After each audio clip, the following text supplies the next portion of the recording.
Un príncipe se casa con una sirvienta fea para vengarse del rey, pero en la noche de bodas se quedó en shock al descubrir que ella es una... El viento del norte azotaba las banderas del reino de San Lorenzo, mientras el séquito real cruzaba las grandes puertas de la ciudadela. Al frente cabalgaba el príncipe Javier, su rostro marcado por una cicatriz que cruzaba desde la ceja izquierda hasta la mejilla, un recordatorio permanente de sus batallas. Los aldeanos se agolpaban en las calles empedradas, algunos vitoreando con entusiasmo forzado, otros observando en silencio, temerosos de mostrar cualquier emoción que pudiera ser malinterpretada por los guardias reales. «El príncipe conquistador ha vuelto», gritaban los pregoneros oficiales. «Victoria sobre el reino de Navarra». Javier mantenía su mirada al frente, sin dignarse a corresponder a las aclamaciones. Había aprendido hace mucho tiempo que el afecto del pueblo era tan volátil como las llamas de las antorchas que iluminaban su camino hacia el palacio. Su mente estaba en otra parte, calculando, planeando cada movimiento como en el campo de batalla. Al atravesar los jardines reales, los recuerdos lo asaltaron como flechas envenenadas. Fue allí, bajo el gran roble, donde su madre solía leerle historias de caballeros y honor, un honor que no existía en el reino de su padre. «Príncipe Javier», lo saludó el capitán Rodrigo, su antiguo mentor, inclinándose con respeto cuando desmontó en el patio principal. «El reino celebra vuestra victoria». «El reino celebra cualquier cosa que le ordenen celebrar», respondió Javier en voz baja, entregando las riendas a un mozo de cuadra. «Mi padre, el rey Octavio os espera en la sala del trono, ha convocado al Consejo Real». Javier asintió, reconociendo la mirada de advertencia en los ojos del viejo soldado. Algo estaba ocurriendo. La sala del trono era un monumento a la vanidad de Octavio el Sanguinario. Tapices que representaban sus conquistas cubrían las paredes, cada uno más sangriento que el anterior. El rey, un hombre corpulento con una barba entrecana perfectamente recortada, se erguía sobre su trono de obsidiana, las joyas de su corona reflejando la luz de las 1000 velas que iluminaban la estancia. «Ah, mi hijo ha regresado victorioso», anunció Octavio con una sonrisa que no alcanzaba sus ojos. «Acércate, deja que el consejo vea al héroe de San Lorenzo». Javier avanzó consciente de cada mirada sobre él. El duque de Montero, mano derecha de su padre, lo observaba con una expresión calculadora. A su lado, varios embajadores extranjeros murmuraban entre sí.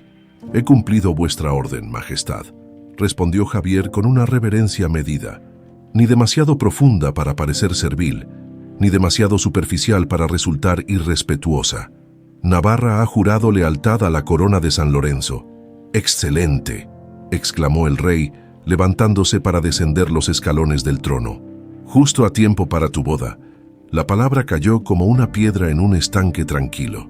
Javier mantuvo su expresión impasible, aunque su mente trabajaba a toda velocidad. «¿Mi boda, señor?».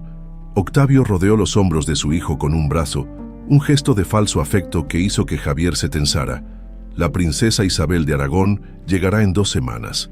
El matrimonio sellará nuestra alianza con el reino de Aragón. Juntos conquistaremos Valencia y controlaremos toda la costa este».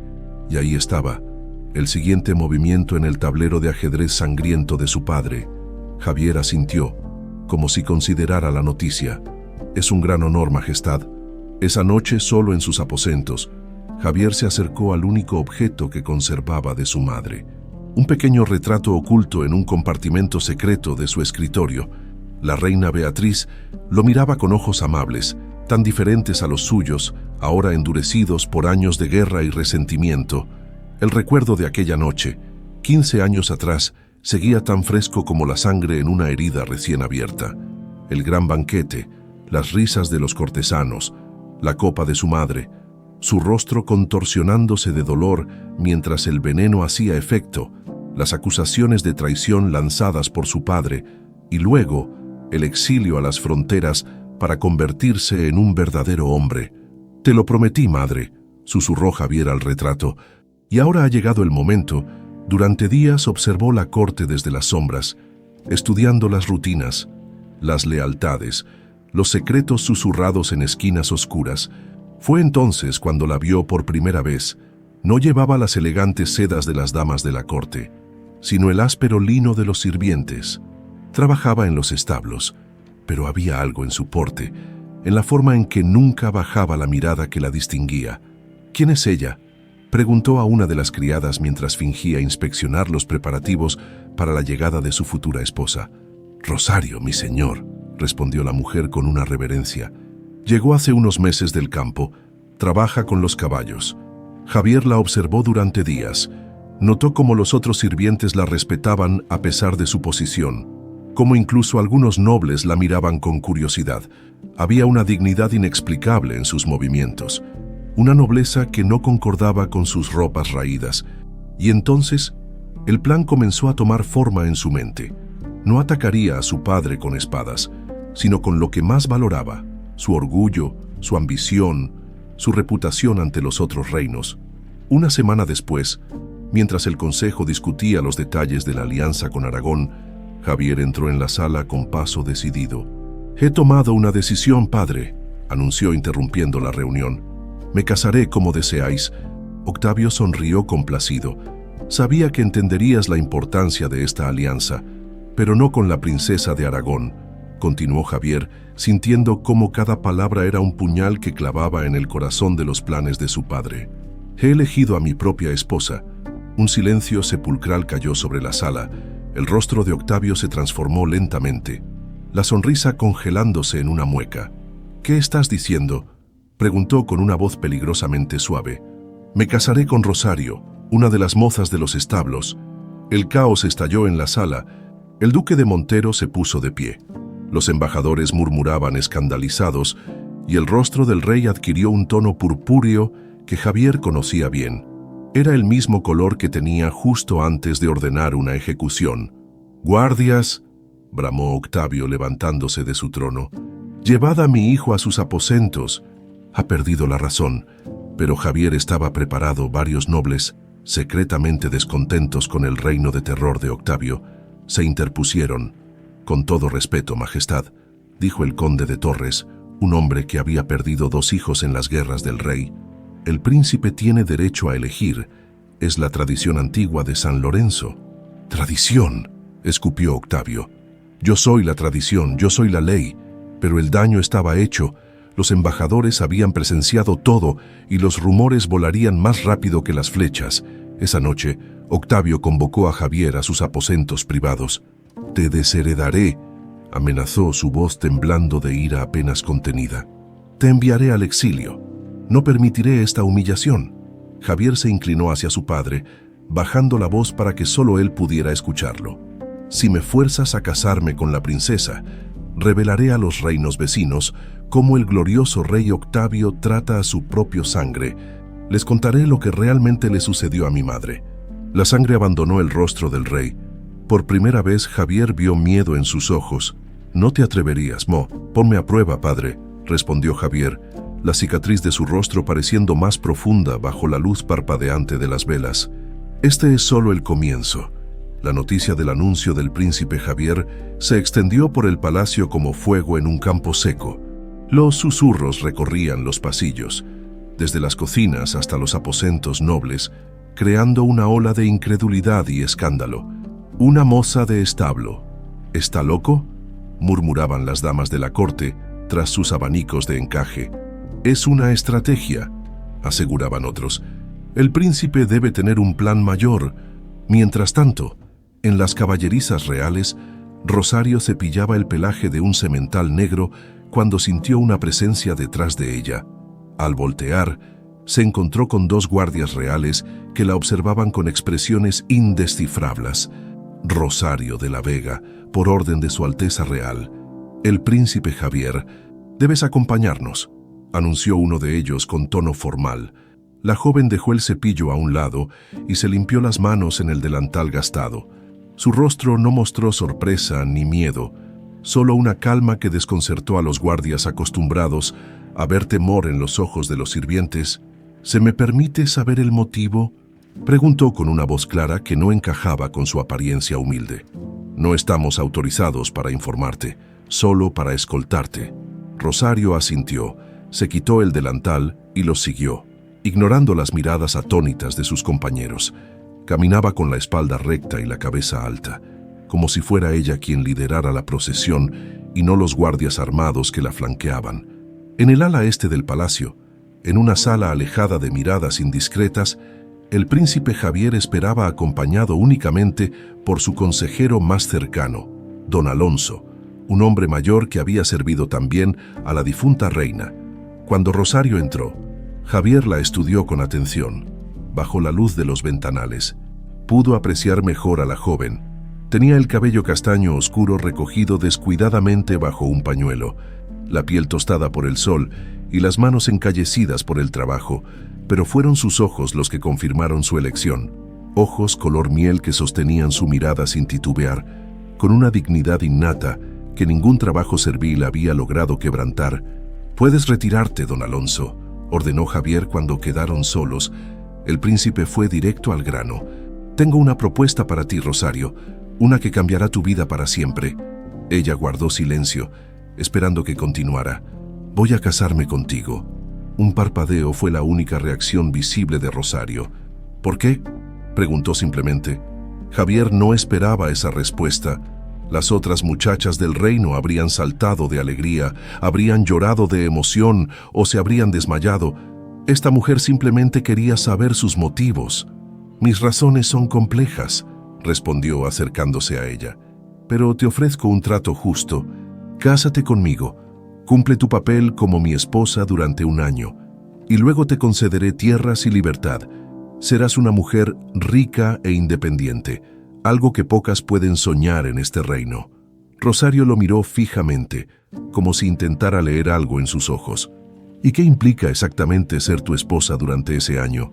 «Alteza», el príncipe no pudo evitar una sonrisa torcida ante su audacia. «Aparecer a mi lado en eventos públicos, vivir en el palacio, mantener las apariencias, nada más que no desees libremente dar». Un silencio tenso se instaló entre ellos, mientras ella consideraba la oferta. «Acepto», dijo finalmente, «pero con una condición adicional. Quiero tu palabra de que podré irme sin represalias si mi vida corre peligro, sin esperar a que se cumpla el año». «Tienes mi palabra», asintió Javier, extendiendo su mano para sellar el acuerdo. Rosario la tomó, y por un instante el príncipe percibió una fuerza inusual en ese simple apretón.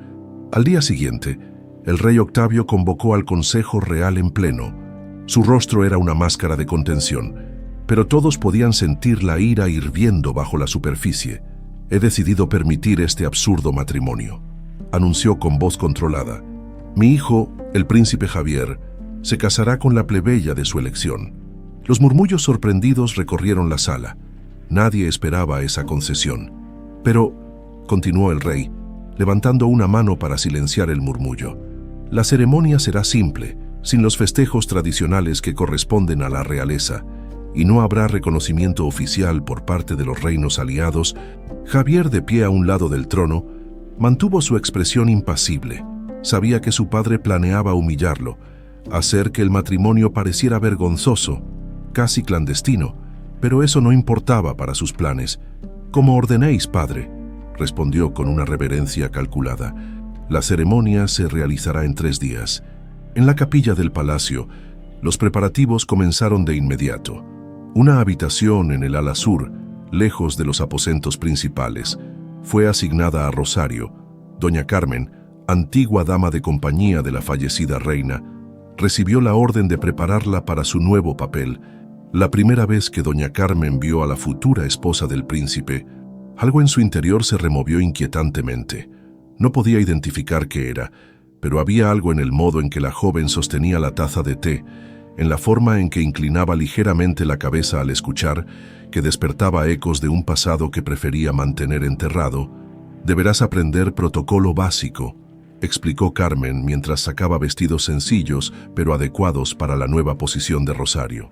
«Cómo dirigirte a la corte, qué cubiertos usar durante las comidas oficiales, cómo...». «Conozco el protocolo, señora», interrumpió Rosario suavemente. «Sé qué tenedor usar para el pescado y qué copa para cada vino». Doña Carmen levantó una ceja, sorprendida.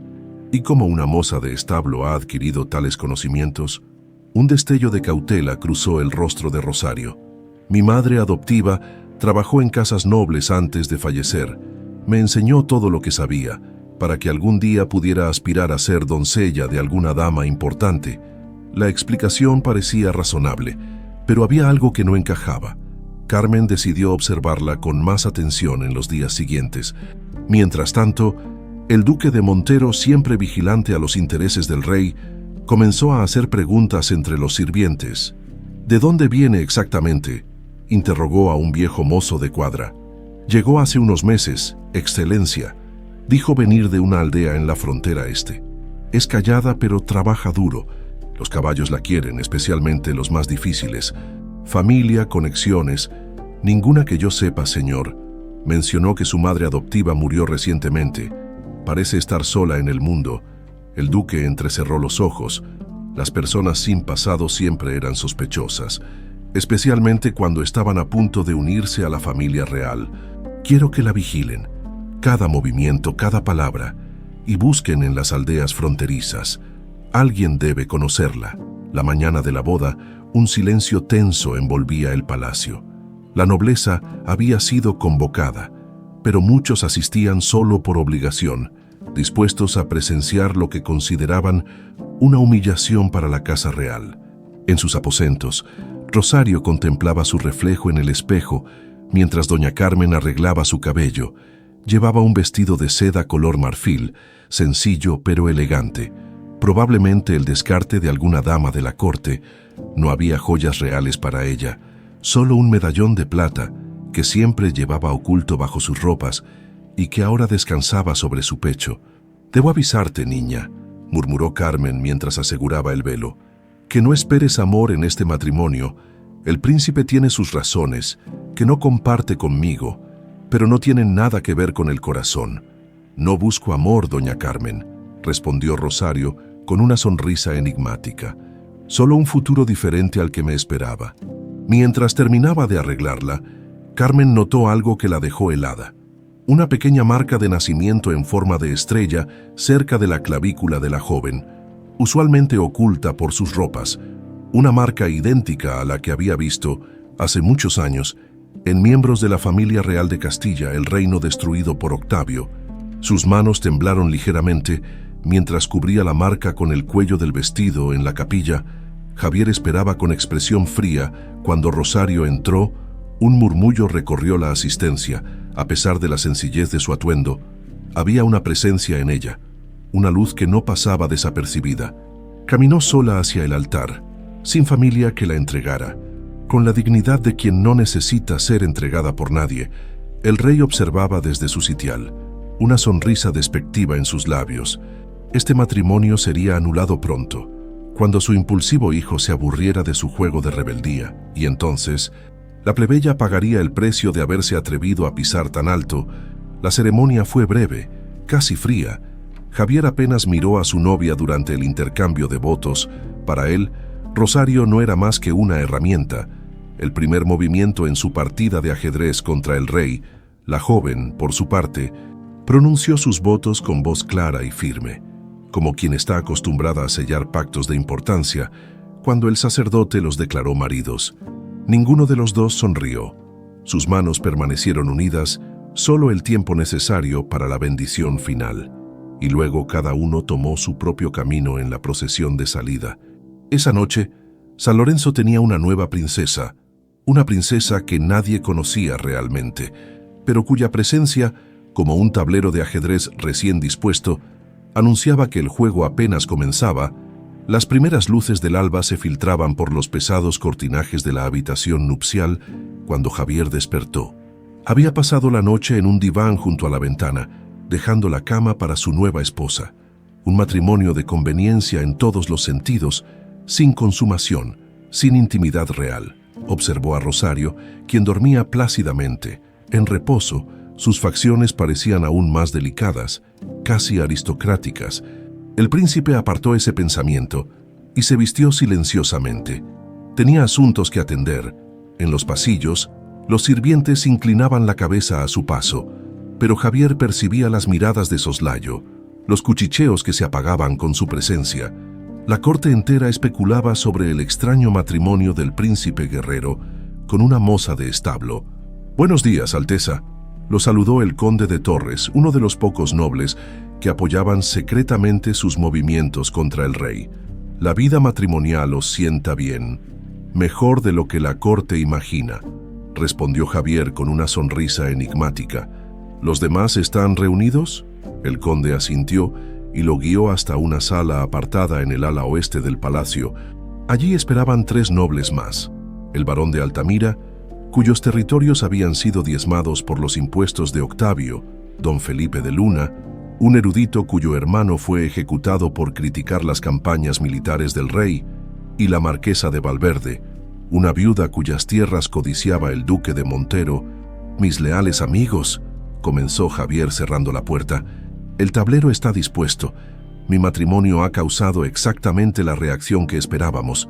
El rey está furioso pero contenido», informó don Felipe.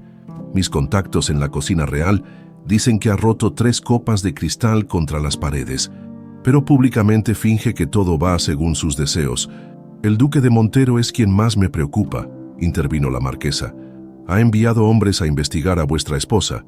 Buscan en las aldeas fronterizas cualquier información sobre ella». Javier frunció el ceño. Había anticipado la desconfianza. «Pero no una investigación tan inmediata. Necesitamos tiempo», murmuró. «Cada día que Rosario permanezca en el palacio, como mi esposa, es un día que socava la autoridad de mi padre frente a los reinos vecinos. Cuando llegue el momento adecuado, revelaremos la verdad sobre la muerte de mi madre». Los nobles intercambiaron miradas inquietas. Desafiar abiertamente al rey Octavio equivalía a firmar su sentencia de muerte. «Alteza», habló finalmente el barón de Altamira, «todos hemos sufrido bajo el reinado de vuestro padre, pero ¿estáis seguro de que esta estrategia funcionará? El rey controla el ejército, la guardia real. No todas las batallas se ganan con espadas», respondió Javier. «Mi padre teme más la pérdida de sus alianzas políticas que cualquier rebelión interna. Si los reinos vecinos retiran su apoyo, si sus ambiciones de expansión se ven frustradas, ahí es donde es vulnerable». La reunión continuó con detalles sobre quiénes eran confiables en la corte y quiénes reportaban directamente al rey o al duque. Al finalizar, Javier se sentía más seguro de su estrategia. Aunque la noticia sobre la investigación de Rosario lo inquietaba, necesitaba saber más sobre ella, asegurarse de que no ocultara nada que pudiera comprometer sus planes. Mientras tanto, doña Carmen había comenzado la tarea de convertir a Rosario en una princesa presentable, al menos en apariencia. En los aposentos asignados a la nueva esposa del príncipe, la veterana dama de compañía supervisaba a las doncellas que traían agua para el baño y seleccionaba vestidos más apropiados para su nueva posición. «Hoy aprenderemos el protocolo del desayuno real», indicaba Carmen mientras una joven sirvienta cepillaba el cabello de Rosario. «Estará sentada a la derecha del príncipe, 2 asientos separada del rey». Rosario asentía silenciosamente, asimilando cada detalle. Lo que desconcertaba a Carmen era la naturalidad con que la joven adoptaba las posturas correctas, cómo sostenía los cubiertos sin necesidad de corrección, cómo inclinaba la cabeza en el ángulo preciso al saludar. «Déjanos solas», ordenó Carmen a las sirvientas cuando quedaron a solas. La dama de compañía se acercó a Rosario y la miró fijamente. «¿Quién eres realmente?», preguntó sin rodeos. «Y no me repitas el cuento de la madre que sirvió en casas nobles». Rosario mantuvo su expresión serena, pero un destello de cautela cruzó sus ojos. «Soy quien digo ser, doña Carmen, una huérfana criada por una buena mujer que me enseñó más de lo que mi posición requería, quizás soñando con un futuro mejor para mí». «Vi la marca», insistió Carmen, «la estrella en tu clavícula». Por primera vez, Rosario mostró una reacción de genuina sorpresa, llevándose instintivamente la mano al lugar mencionado. «Es solo una marca de nacimiento», respondió recuperando la compostura. «Nada más». Carmen se acercó más, bajando la voz aunque estaban solas. «Hace 15 años, cuando el reino de Castilla ardía bajo las tropas de Octavio, yo servía a la reina Beatriz. Ella me mostró cartas, correspondencia secreta con la familia real de Castilla. En una de esas cartas había un sello con una estrella idéntica a la que llevas en la piel. El silencio que siguió fue denso, cargado de significados no expresados. Finalmente, Rosario habló en un tono diferente, más maduro, más controlado. Las paredes del palacio tienen oídos, doña Carmen, y no todos los secretos deben revelarse antes de su tiempo. La dama de compañía asintió lentamente, comprendiendo el mensaje implícito. Te protegeré, dijo simplemente. Como no pude proteger a mi reina, el intercambio quedó sellado con esa promesa. Justo cuando llamaron a la puerta, era una invitación formal para que la nueva princesa se presentara en el jardín sur, donde algunas damas de la corte tomarían el té. La aparición de Rosario en los jardines causó el efecto esperado. Un silencio repentino seguido de murmullos apenas disimulados. Vestida con un sencillo pero elegante vestido azul, caminaba con una gracia natural que contrastaba con la imagen que la corte había construido de ella. Su Alteza Real, la princesa Rosario, anunció un sirviente, y las damas presentes se levantaron con reverencias superficiales, algunas apenas inclinando la cabeza. La condesa de Álvarez, conocida por ser la favorita del rey, la observaba con una sonrisa maliciosa. «Qué honor teneros entre nosotras», dijo con fingida cortesía. «Debéis contarnos cómo es la vida en los establos. Seguro es fascinante». Algunas risitas disimuladas siguieron al comentario. Rosario tomó asiento con calma y aceptó la taza de té que le ofrecían. «La vida allí es sencilla, condesa», respondió con voz suave pero firme. «Se aprende a juzgar el carácter por las acciones, no por las palabras. Los caballos, especialmente, no se dejan engañar por falsas sonrisas». La respuesta, educada pero afilada, dejó momentáneamente sin palabras a la condesa. Las otras damas intercambiaron miradas sorprendidas. Desde un balcón que daba a los jardines, el duque de Montero observaba la escena con interés. La nueva princesa manejaba el desaire con una dignidad poco común en alguien de su supuesto origen. Algo no encajaba. ¿Alguna noticia de nuestros hombres en la frontera?, preguntó a un guardia que aguardaba discretamente detrás de él. «Nada concluyente, excelencia. Nadie recuerda a una joven llamada Rosario de las aldeas cercanas, pero un anciano mencionó haber visto hace unos meses a una mujer y una joven viajando hacia la capital. La mujer parecía enferma». «Sigan buscando», ordenó el duque. «Todos tienen un pasado y el de esta chica parece convenientemente borroso». Al atardecer, Javier regresó a sus aposentos, encontrando a Rosario sentada junto a la ventana, bordando con habilidad sorprendente. Levantó la vista brevemente cuando él entró, pero continuó con su labor. «Las damas de la corte te han dado una cálida bienvenida, por lo que escuché», comentó Javier con ironía. «Tan cálida como era de esperar», respondió ella sin dejar de bordar. «Tu padre no ha aparecido en todo el día, ni siquiera para las comidas. Está ocupado planeando cómo anular este matrimonio sin perder prestigio». Javier se acercó, observando el patrón que formaba el bordado, flores entrelazadas que, mirando con atención, formaban una sutil estrella. «El duque de Montero investiga tu pasado». Por primera vez, Rosario dejó su labor y lo miró directamente. «No encontrará nada que pueda usar», dijo con una seguridad que intrigó al príncipe. «Todos tenemos secretos», respondió Javier. «Solo espero que los tuyos no interfieran con mis planes». Rosario retomó su bordado, una leve sonrisa en sus labios. «Quizás, mi príncipe, tus planes y los míos no sean tan diferentes como crees». Javier la observó con renovado interés. Esta mujer, que había aceptado un matrimonio falso con tanta facilidad, escondía más de lo que revelaba, y mientras las sombras de la noche caían sobre el palacio de San Lorenzo, nuevas alianzas silenciosas comenzaban a formarse, algunas a la vista, otras en la más absoluta oscuridad. La noche había caído por completo sobre el palacio de San Lorenzo. Las antorchas y velas proyectaban sombras danzantes sobre los tapices que narraban las sangrientas conquistas del rey Octavio. En sus aposentos, Javier contemplaba los documentos desplegados sobre su escritorio, mapas de los reinos vecinos, correspondencia interceptada, notas sobre posibles aliados.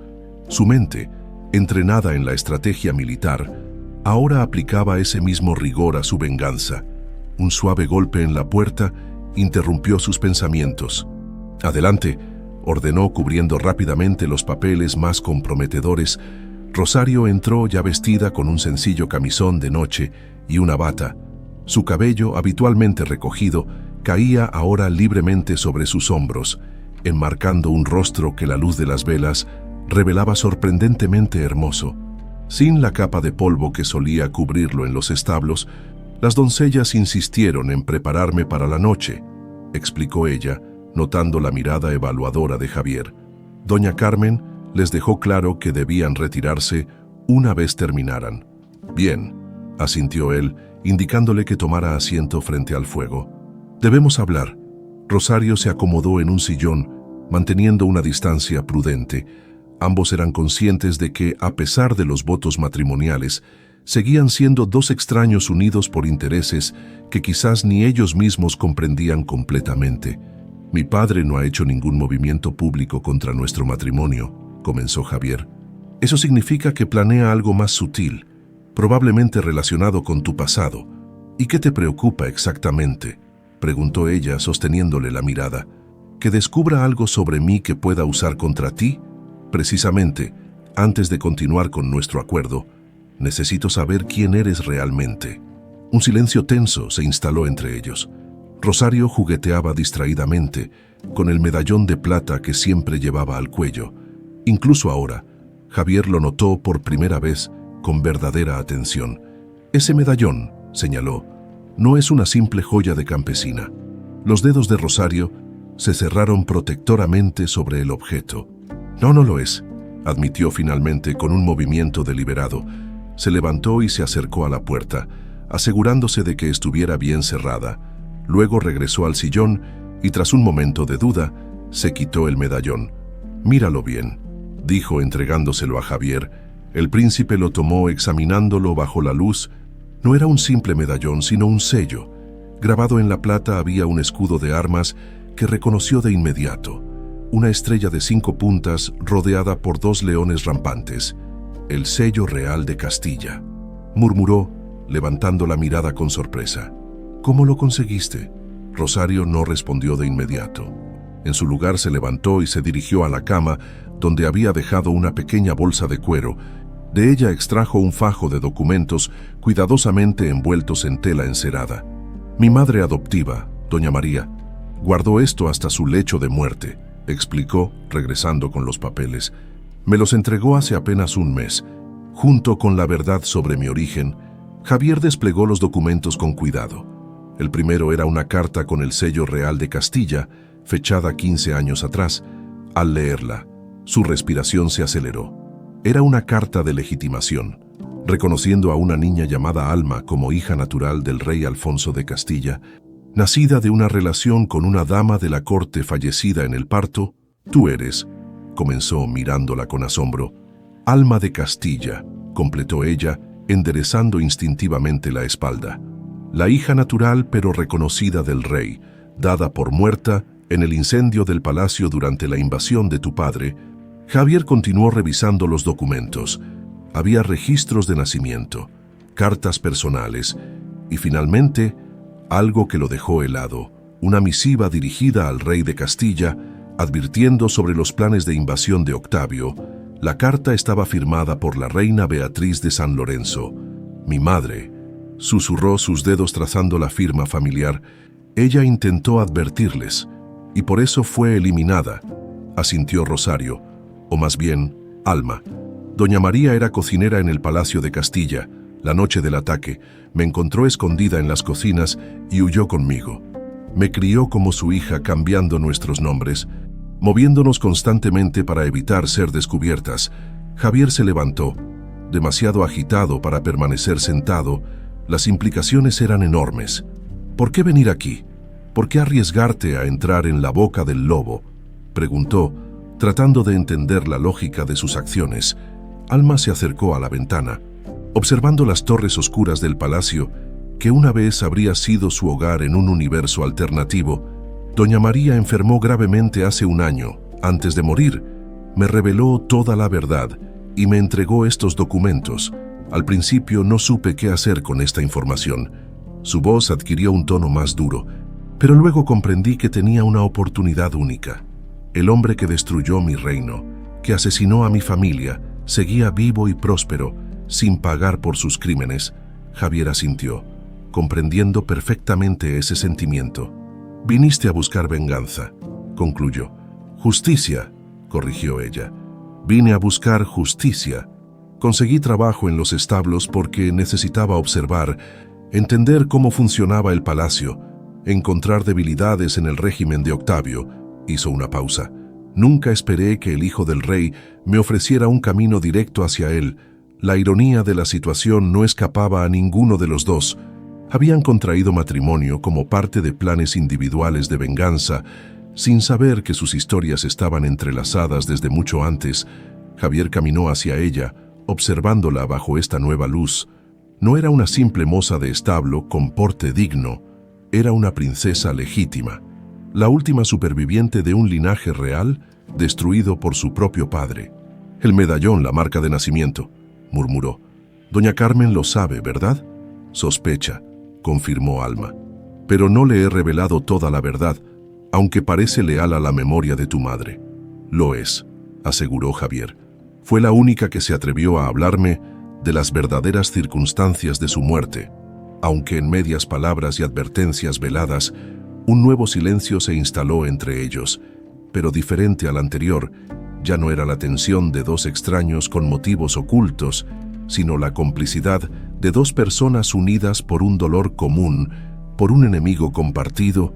«Esto cambia las cosas», dijo finalmente Javier, regresando a su escritorio para revisar sus planes.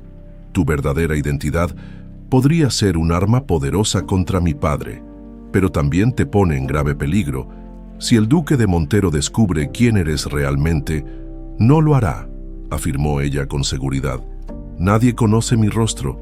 Era apenas una niña cuando Castilla cayó, y todos los retratos familiares fueron destruidos en el incendio».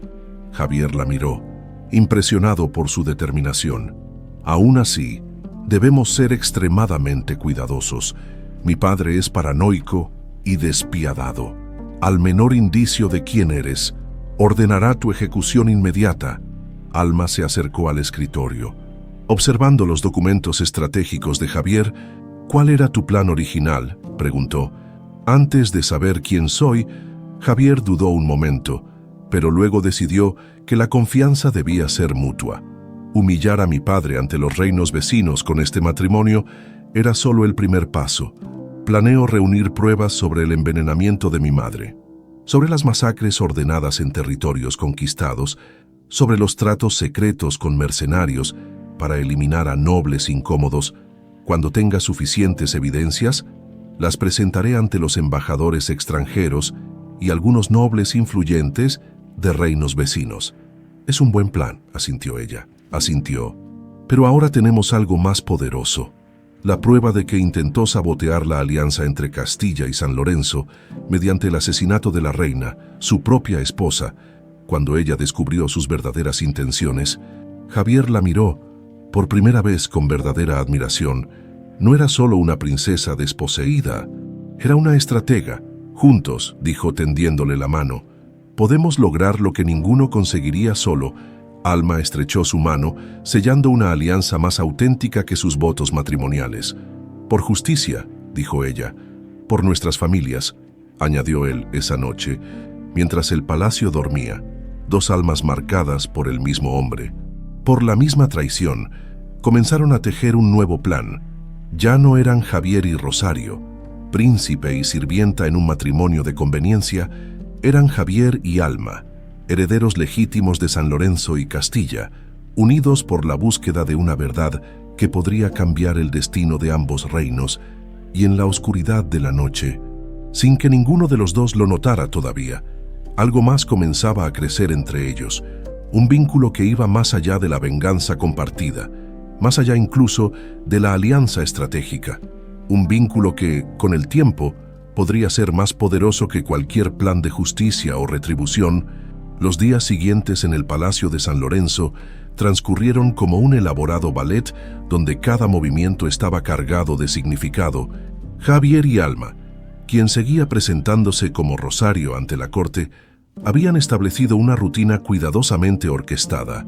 Durante el día, mantenían la apariencia de un matrimonio distante pero cordial. Por las noches, en la privacidad de sus aposentos, planeaban meticulosamente cada paso de su estrategia. «El embajador de Aragón partirá mañana», informó Javier una noche, mientras revisaban correspondencia interceptada gracias a la ayuda del conde de Torres. «Lleva consigo informes sobre nuestro matrimonio y el aparente desplante a su princesa». Alma sonrió levemente, enrollando un mapa que habían estado estudiando. «¿Y qué dirán esos informes exactamente? Que el príncipe heredero prefirió casarse con una campesina antes que sellar la alianza propuesta por el rey. Es justo el tipo de humillación que debilitará la posición de mi padre en futuras negociaciones». La dinámica entre ellos había cambiado sutilmente desde la revelación de sus verdaderas identidades. Ya no eran príncipe y sirvienta, sino aliados con igual determinación y derecho a la justicia. Sin embargo, algo más comenzaba a despertar, algo que ninguno de los dos estaba dispuesto a reconocer todavía. Por las mañanas, Alma se reunía con doña Carmen para continuar su educación como princesa, una farsa que ambas mujeres mantenían por si alguien las vigilaba. Durante esas sesiones, intercambiaban información codificada sobre los movimientos del rey y sus allegados. «La condesa de Álvarez pasa cada vez más tiempo en los aposentos reales», comentó Carmen mientras supervisaba las labores de bordado de Alma. «Y siempre sale de allí con una sonrisa que no augura nada bueno. ¿Crees que sospecha algo?» «No, querida, creo que planea algo. Ella fue quien testificó contra la reina Beatriz durante el juicio por traición. Su lealtad al rey le ha granjeado considerable poder e influencia». Alma asintió, asimilando la información mientras sus dedos trabajaban hábilmente en un bordado que, para ojos entrenados, revelaba un mapa del palacio con sus pasadizos secretos. «Hay que vigilarla entonces. Podría ser tanto un obstáculo como una herramienta». Mientras tanto, Javier dividía sus días entre entrenamientos militares y reuniones del Consejo Real. Su padre, tras el shock inicial del matrimonio, ahora fingía que todo formaba parte de sus propios designios, presentando a la nueva princesa como un gesto de acercamiento al pueblo. «Mi hijo ha elegido sabiamente», proclamó Octavio durante una audiencia con comerciantes locales. «¿Qué mejor manera de demostrar que la corona se preocupa por sus súbditos que trayendo sangre nueva a la familia real?» Los presentes aplaudieron educadamente. Aunque todos sabían que era una fachada, Javier mantuvo su rostro impasible, reconociendo la habilidad de su padre para manipular cualquier situación a su favor. Sin embargo, cada vez que el rey mencionaba a la plebeya, Javier sentía una ira creciente que tenía que contener cuidadosamente. El duque de Montero continuaba con su investigación, enviando espías a todos los rincones del reino. Una tarde, mientras Javier supervisaba el entrenamiento de nuevos reclutas, el duque se acercó con una sonrisa calculadora. «Vuestra esposa es toda una sorpresa, Alteza», comentó, observando cómo el príncipe demostraba una estocada a un joven soldado. «Se adapta a la vida palaciega con una facilidad inusual para alguien de su origen. Mi esposa es una mujer excepcional», respondió Javier sin inmutarse, lanzando un golpe particularmente fuerte que hizo retroceder al soldado. «Por eso la elegí». «Sin duda», asintió el duque, «aunque es curioso, nadie parece recordarla en las aldeas fronterizas donde dijo haber crecido. Es como si hubiera aparecido de la nada». Javier enfundó su espada y miró directamente al duque. «¿Insinuáis algo, Excelencia?» «En absoluto, Alteza. Simplemente me intriga, como a todos, el misterio que rodea a nuestra nueva princesa». El tono amenazante no pasó desapercibido para Javier. Esa misma noche advirtió a Alma sobre la conversación. «El cerco se estrecha», dijo, paseando inquieto por la habitación. «Debemos actuar antes de que descubran tu verdadera identidad. Aún no tenemos pruebas suficientes contra tu padre», razonó ella. «Necesitamos tiempo». La oportunidad de ganar ese tiempo llegó en forma de un anuncio. El rey Octavio celebraría un gran baile para presentar oficialmente a la nueva princesa ante la nobleza extranjera. Era una movida calculada, Si Rosario se comportaba torpemente, confirmaría su origen humilde y justificaría una futura anulación del matrimonio. Si sorprendía a todos con sus modales refinados, despertaría sospechas sobre su verdadera identidad. La noche del baile, el gran salón del palacio resplandecía con cientos de velas. La nobleza local y embajadores de reinos vecinos habían acudido tanto por curiosidad como por obligación diplomática. El rey Octavio presidía la celebración desde su trono elevado, con una sonrisa condescendiente. Javier esperaba al pie de la escalera principal. Cuando Alma apareció en lo alto, un murmullo recorrió la sala, vestida con un elegante traje de seda color esmeralda, con el cabello recogido en un elaborado peinado, adornado con pequeñas perlas. Parecía haber nacido para la realeza. Lo que nadie sabía es que, efectivamente, así era. Mientras descendía graciosamente los escalones, Javier notó algo diferente en ella. No era solo su apariencia física transformada, sino un brillo interno, una confianza que emanaba naturalmente. Por primera vez desde que la conoció, veía a la verdadera Alma de Castilla emerger de su disfraz. «Estás hermosa», susurró cuando ella tomó su brazo, sorprendiéndose a sí mismo por la sinceridad de sus palabras. «Y tú pareces un verdadero príncipe esta noche», respondió ella con una sonrisa cómplice. La condesa de Álvarez fue la primera en acercarse, sus ojos escrutadores evaluando cada detalle del atuendo de Alma. «Querida, qué transformación tan interesante. Casi no os reconozco sin la paja en el cabello». «Es curioso», respondió Alma con una sonrisa serena. «Yo os reconocería en cualquier circunstancia, condesa. Hay rasgos que ni el más caro maquillaje puede ocultar». La condesa palideció levemente ante la velada alusión a sus propios orígenes oscuros, que muchos en la corte conocían pero nadie mencionaba. A lo largo de la noche, Alma navegó con sorprendente destreza entre las complejidades del protocolo cortesano, conversó con embajadores en sus propios idiomas, discutió literatura con eruditos y mostró un conocimiento de historia que dejó perplejos a muchos. Desde su trono, el rey Octavio observaba con creciente inquietud. Lo que debía haber sido una exhibición de la torpeza de la plebeya se había convertido en un triunfo inesperado junto a él. El duque de Montero fruncía el ceño, sus sospechas aumentando con cada minuto. El momento culminante llegó cuando la orquesta comenzó a tocar un complejo baile tradicional, conocido por su dificultad y por ser exclusivo de la alta nobleza. Javier, siguiendo el plan acordado, invitó a Alma a la pista de baile. Un silencio expectante cayó sobre la sala. Nadie esperaba que una supuesta campesina conociera los intrincados pasos de una danza reservada para quienes la aprendían desde la cuna. Pero cuando la música comenzó, Alma se movió con la gracia de quien lleva la danza en la sangre. Sus pies dibujaban patrones perfectos sobre el suelo de mármol. Sus manos se encontraban con las de Javier en el momento exacto. Sus giros eran precisos y elegantes. Mientras bailaban, sus miradas se encontraron de una forma diferente a las anteriores. En medio de la música, de los cientos de ojos que los observaban, algo cambió entre ellos. Ya no eran solo aliados en una misión compartida.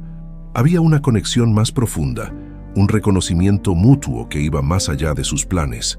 «¿Dónde aprendiste a bailar así?», preguntó Javier en voz baja, genuinamente impresionado. «Doña María me enseñó en secreto», respondió ella. «Decía que algún día recuperaría mi lugar y que una princesa debe saber bailar». La música llegó a su fin y la pareja terminó su danza con una reverencia perfectamente sincronizada. Un aplauso espontáneo estalló en el salón, para consternación del rey y deleite de los aliados secretos del príncipe. Al regresar a su asiento, Alma notó la mirada penetrante del duque de Montero. Sus ojos ya no mostraban simple sospecha, sino una certeza peligrosa. El juego se estaba volviendo más arriesgado. En los pasillos oscuros, lejos del bullicio del baile, doña Carmen se encontró con el capitán Rodrigo. «La reconocieron», murmuró la dama de compañía con preocupación. «Una antigua sirvienta de Castilla está entre el personal de cocina. Vio su marca de nacimiento mientras la ayudaba a vestirse. Es confiable, no por mucho tiempo. El oro del duque compra muchas lealtades». Mientras tanto, en el balcón del salón de baile, Javier y Alma compartían un raro momento de quietud bajo la luz de la luna. «Esta noche has brillado como quien realmente eres», dijo él, mirándola con una nueva admiración. «Has hecho que todos se pregunten quién es realmente la misteriosa esposa del príncipe. Es peligroso», reconoció ella, «pero también necesario. Cada noble que dude, cada embajador que se pregunte, es una grieta en el poder de tu padre». Javier tomó su mano, un gesto que empezaba a sentirse natural. «Nuestro tiempo se acorta», el duque sospecha, «y mi padre no tardará en actuar».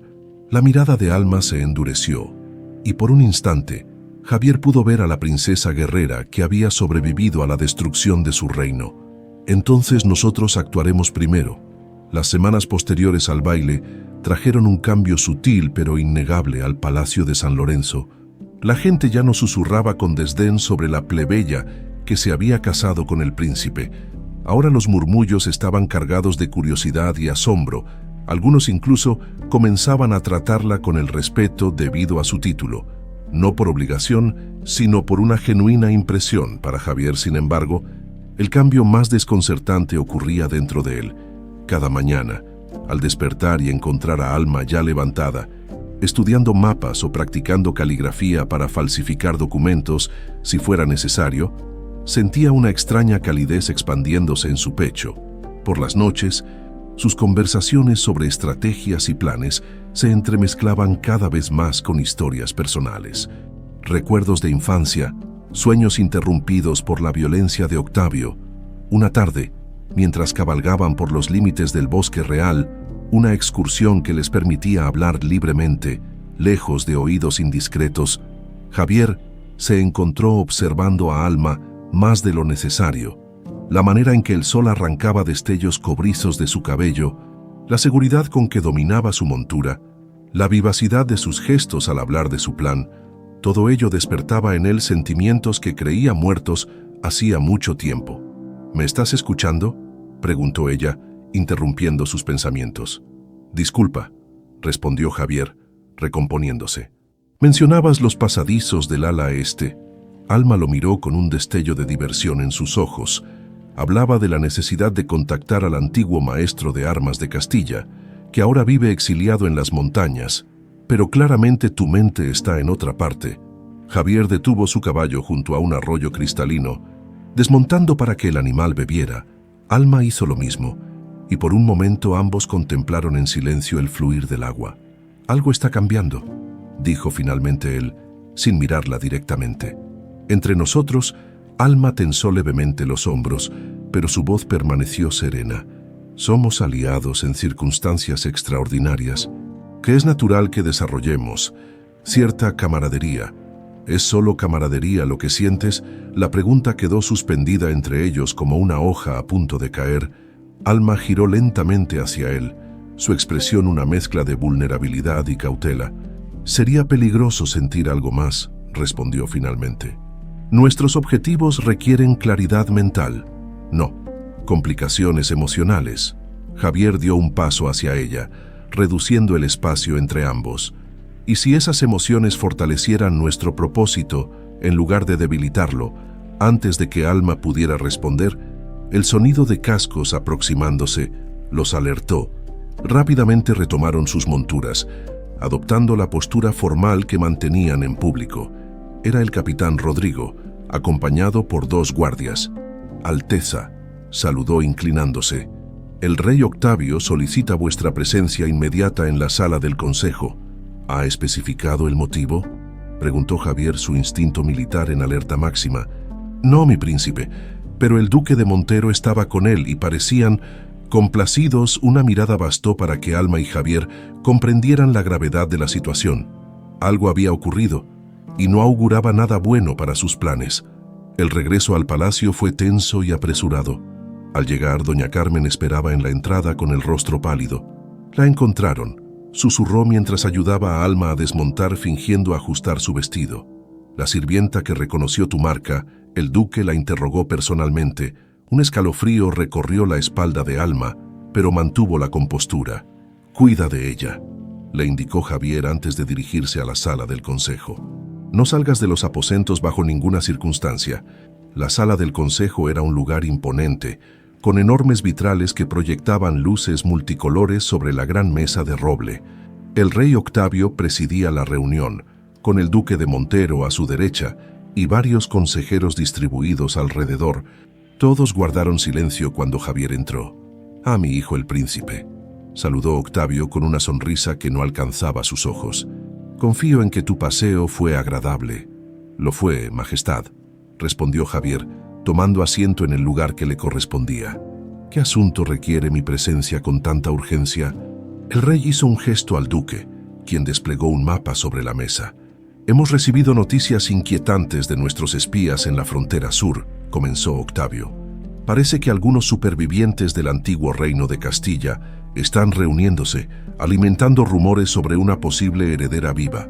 Un intento patético de rebelión contra nuestra autoridad». Javier mantuvo su expresión impasible, aunque su corazón se aceleró. «Y eso requiere mi atención porque eres nuestro mejor estratega militar», intervino el duque de Montero, observándolo con intensidad. «Y porque, curiosamente, estos rumores comenzaron a extenderse poco después de tu matrimonio». «¿Insinúas algo, duque?», preguntó Javier, permitiendo que un tono amenazante se filtrara en su voz. «El duque no insinúa nada», interrumpió Octavio. «Simplemente señala hechos que, estoy seguro, no tienen relación con tu encantadora esposa campesina». El énfasis en la última palabra era inconfundible. Javier comprendió que estaban jugando con él, tratando de provocarlo para que revelara algo. «Si me permitís hablar francamente, padre», respondió con calculada indiferencia, «me parece que dais demasiada importancia a rumores de campesinos. Castilla cayó hace 15 años. Su familia real pereció por completo. Cualquier pretendiente sería un impostor». «Precisamente», sonrió el rey. «Por eso he decidido enviar una expedición punitiva a las aldeas fronterizas donde se originan estos rumores. Tú la liderarás». La orden era clara. Octavio quería alejar a Javier del palacio, separarlo de Alma. «Será un honor servir al reino una vez más», respondió Javier con una reverencia. «¿Cuándo debo partir?» «Al amanecer», sentenció el rey. «El duque ha preparado ya los documentos con tus órdenes específicas». Tras la reunión, Javier regresó apresuradamente a sus aposentos, donde encontró a Alma pálida pero resuelta.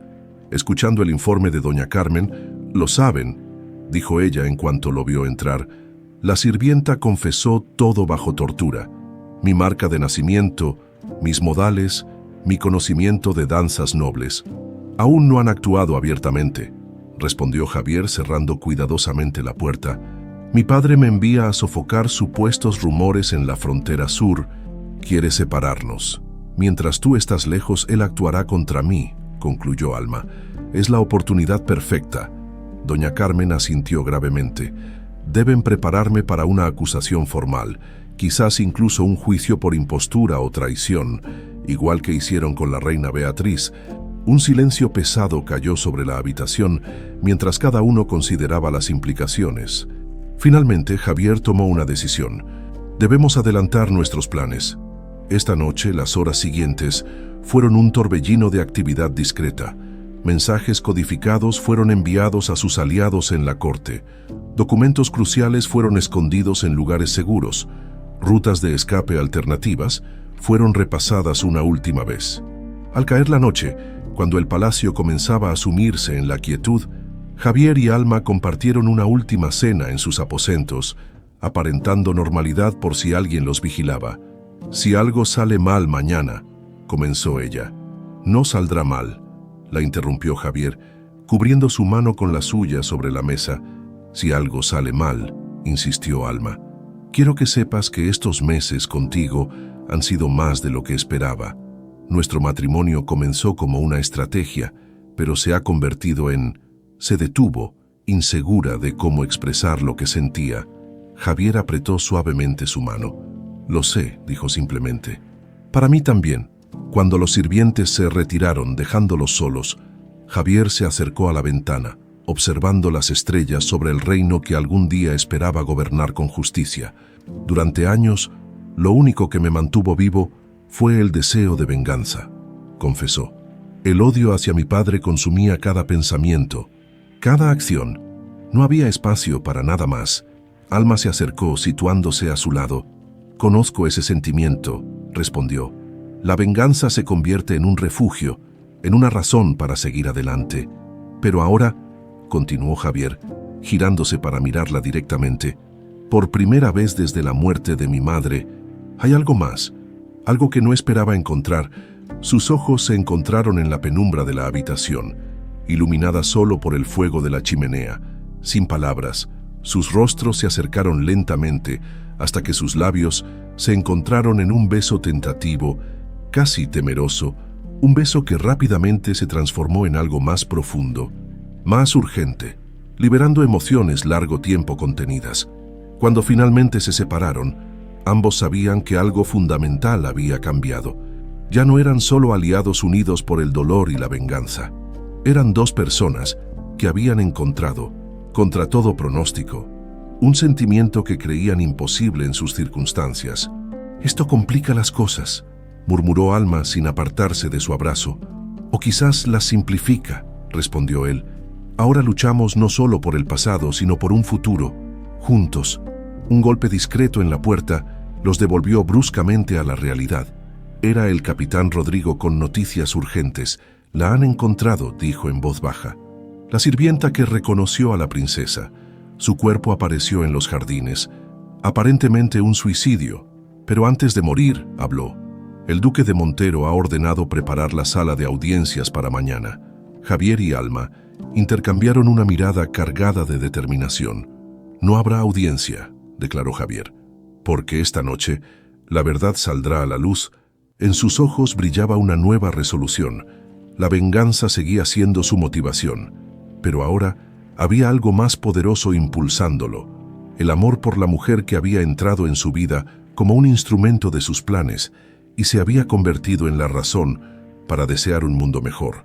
La medianoche había pasado cuando Javier, Alma y sus pocos aliados se reunieron en la antigua biblioteca del ala este, un lugar raramente visitado que les proporcionaba cierta seguridad para hablar libremente. «La guardia ha sido duplicada en todas las entradas», informó el capitán Rodrigo, su rostro envejecido aún más por la preocupación. «El duque de Montero ha convocado personalmente a sus hombres más leales». «¿Y mis órdenes de partir al amanecer?», preguntó Javier. «Una farsa», confirmó el conde de Torres. «He oído a los guardias hablar. Planean arrestaros a ambos antes del alba». El suicidio de la sirvienta fue solo el principio. Alma, quien había permanecido junto a la ventana observando los movimientos en el patio, se volvió hacia ellos. «Entonces debemos actuar ahora», dijo con firmeza. «No podemos esperar a reunir más pruebas o aliados». Doña Carmen sacó de entre sus ropas un pequeño pergamino enrollado. «He dibujado los túneles que llevan desde las cocinas hasta el bosque del norte», explicó, desplegando el mapa sobre una mesa. Los usaban los sirvientes durante el reinado del abuelo de Javier, cuando las revueltas campesinas obligaban a evacuar el palacio en secreto. «Están sellados desde hace décadas», objetó el capitán Rodrigo. «No todos», respondió la anciana con una sonrisa tenue. «La reina Beatriz ordenó mantener uno operativo, por si alguna vez», miró significativamente a Javier, «necesitaba sacar a su hijo del palacio». El impacto de esta revelación dejó momentáneamente sin palabras al príncipe. Su madre, incluso entonces, había previsto este momento, había intentado protegerlo. «¿Cuánto tiempo tenemos antes de que noten nuestra ausencia?», preguntó Alma, volviendo a centrarse en lo práctico. «Hasta el cambio de guardia, 2 horas máximo», calculó el capitán. Javier asintió tomando rápidamente decisiones. «Necesitamos crear una distracción que nos dé tiempo adicional», dijo. «Algo que mantenga ocupados a los guardias mientras nos escabullimos». «Ya me he ocupado de eso», intervino el conde de Torres con una sonrisa astuta. «Un pequeño incendio en los establos del ala opuesta. Nada peligroso, pero suficiente para causar confusión. Con el plan trazado, se dispusieron a ejecutarlo inmediatamente. Alma y Javier se cambiaron sus lujosas vestimentas por ropas sencillas de sirvientes. Mientras doña Carmen preparaba un pequeño fardo con provisiones y los documentos cruciales, que probarían la identidad de Alma y los crímenes del rey Octavio. Justo cuando se disponían a partir, la puerta de la biblioteca se abrió súbitamente. Todos se tensaron, listos para enfrentar a los guardias, pero en su lugar apareció la marquesa de Valverde, sin aliento y con expresión alarmada. «Han adelantado el arresto», jadeó. «El duque descubrió nuestras reuniones. Vienen hacia aquí ahora mismo». El sonido de botas por el corredor confirmó sus palabras. No había tiempo para el túnel. Tendrían que improvisar. «Por el pasaje del tapiz», indicó Javier, dirigiéndose hacia un enorme lienzo que representaba una batalla antigua. Rápidamente, deslizó el tapiz, revelando una pequeña puerta. Uno a uno se escabulleron por ella, con el capitán Rodrigo cerrando la marcha justo cuando las voces de los guardias resonaban ya en la biblioteca.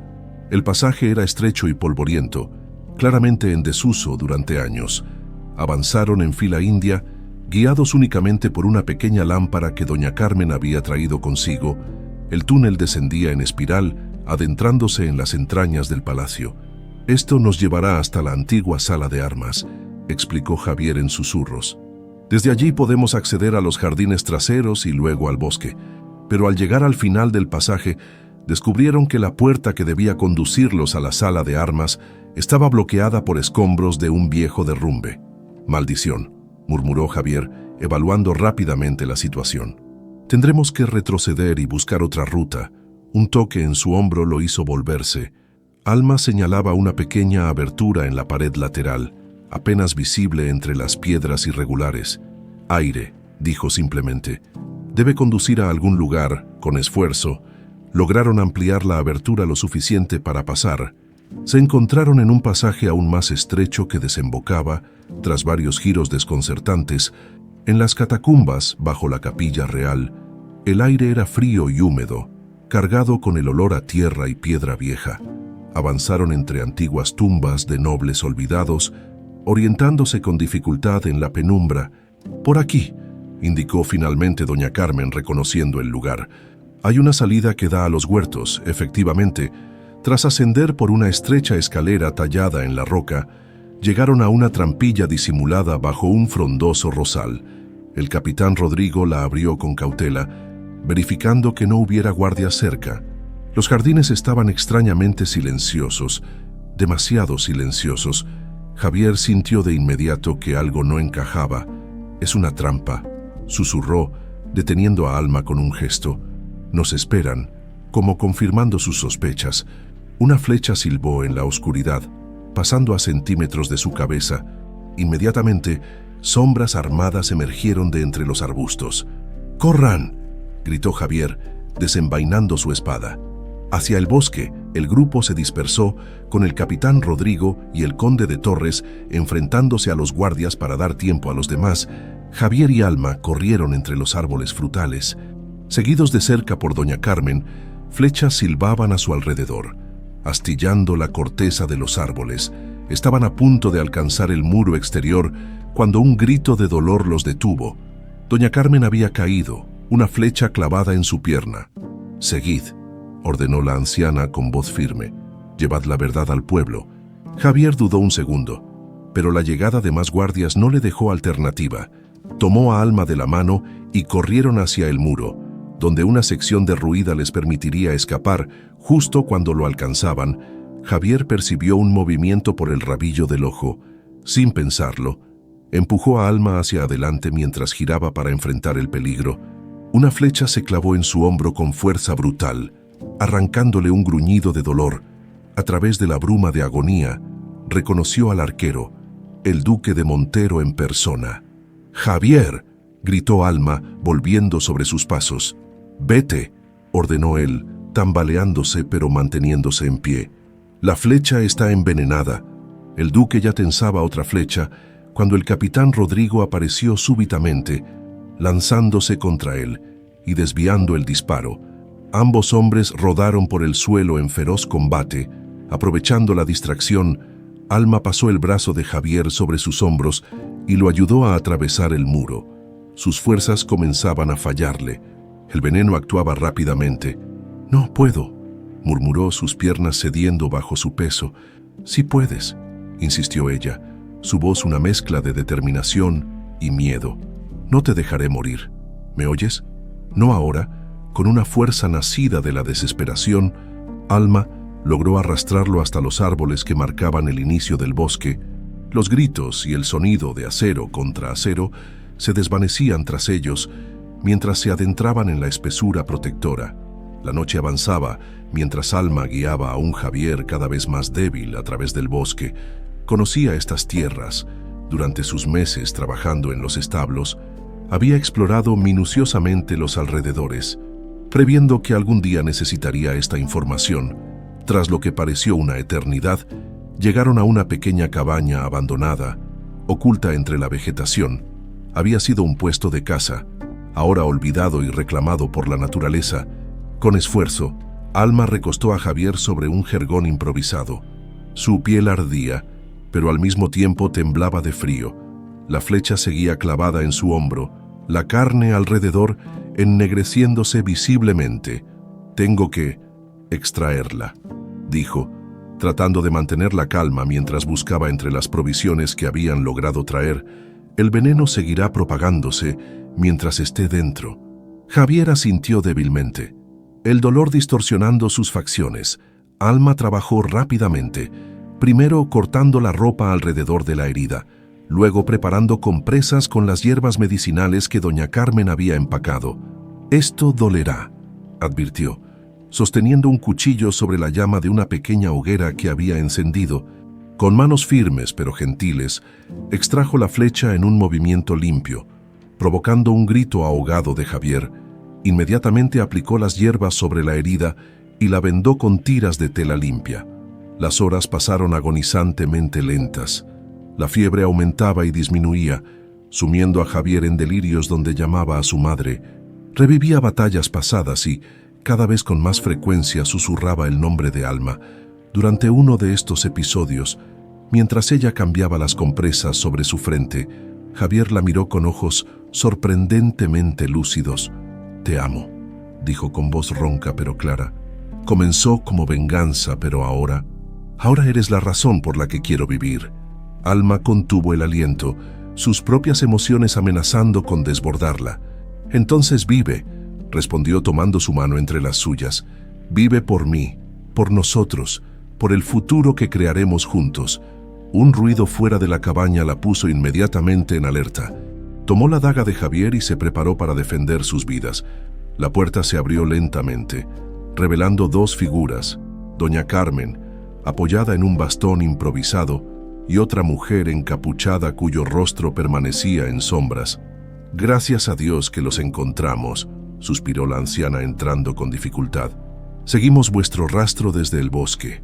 «¿Quién es ella?», preguntó Alma sin bajar la daga, señalando a la desconocida. La mujer dio un paso adelante y bajó su capucha, revelando un rostro demacrado pero de inconfundible belleza noble. Sus ojos, del mismo verde intenso que los de Javier, se posaron primero en el príncipe herido y luego en Alma. «Soy Beatriz», dijo con voz suave pero firme, «reina de San Lorenzo y madre de Javier». El silencio que siguió a las palabras de la mujer era tan denso que podía cortarse con un cuchillo. Alma permaneció inmóvil, la daga aún en su mano. Mientras su mente intentaba procesar lo imposible, frente a ella estaba una mujer que todo el reino creía muerta desde hacía 15 años. Una mujer cuyo supuesto asesinato había sido el catalizador de los eventos que ahora los unían. «Es imposible», murmuró finalmente. «La reina Beatriz fue envenenada, todo el mundo lo sabe». La mujer esbozó una sonrisa triste, acercándose al jergón donde Javier yacía inconsciente. Con manos temblorosas pero seguras, acarició el rostro de su hijo. «El veneno era real», dijo con voz suave, «pero no era letal». Octavio no quería un escándalo internacional por el asesinato de una reina. Prefirió una muerte lenta y secreta. Doña Carmen se apoyó pesadamente en la única silla de la cabaña. «La encontré por casualidad», explicó. Años después del supuesto funeral, Octavio la mantenía prisionera en las mazmorras secretas. Bajo el ala norte del palacio, ni siquiera los guardias sabían quién era. La llamaban simplemente la cautiva. Alma bajó lentamente la daga, acercándose con cautela, como si temiera que la aparición se desvaneciera. «¿Por qué no la mató?», preguntó. «Si ya había anunciado su muerte». «Porque soy la única que conoce la ubicación del tesoro de mi familia», respondió Beatriz, su voz adquiriendo un tono más amargo. «Octavio creyó que eventualmente me quebraría y se lo revelaría 15 años después. Sigue esperando». Un gemido de dolor proveniente de Javier interrumpió la conversación.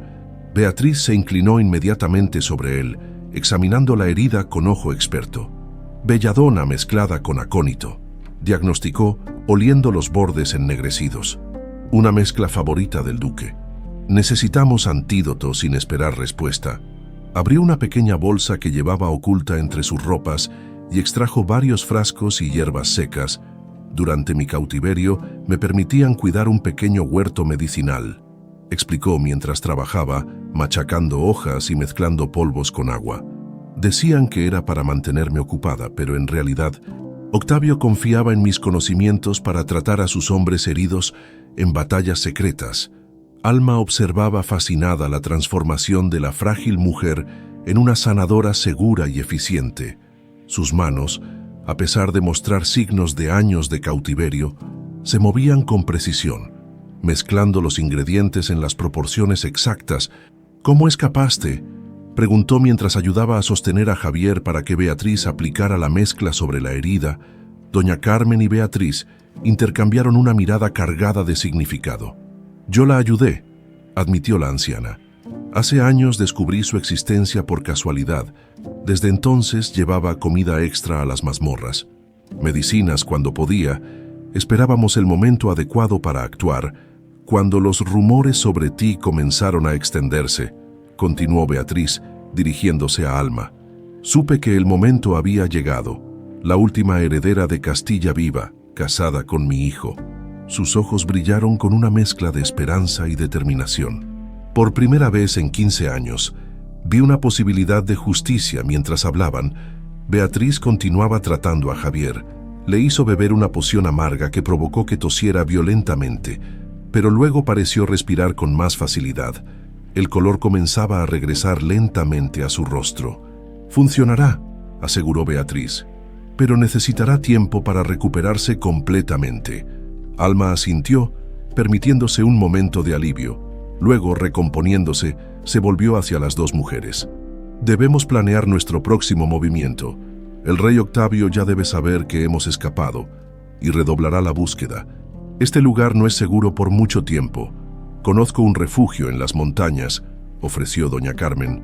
«Una antigua ermita abandonada. Pocos conocen su existencia y es prácticamente inaccesible sin guía». Mientras discutían los detalles del traslado, un sonido en el exterior los alertó. Las tres mujeres se tensaron, preparándose para lo peor.